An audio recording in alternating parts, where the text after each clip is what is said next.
ഹനുമാൻ സ്വാമി തുണയ്ക്കണമെന്നെന്നും ശ്രീരാമദാസനമാഞ്ജനേയ.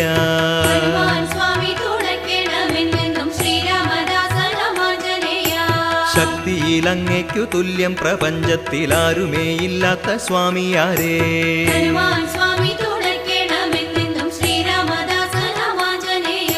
ശ്രീരാമദൂതനായി ജാനകി തന്നെ ചാരത്തുലങ്കയിൽ പോയവനേ.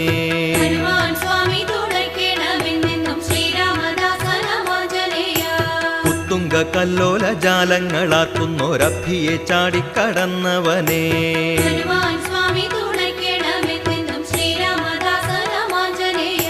കത്തിച്ച വാലിനു തീ പിടിക്കാതന്നു ലങ്കയെ ചാമ്പലായി മാറ്റിയോനേ.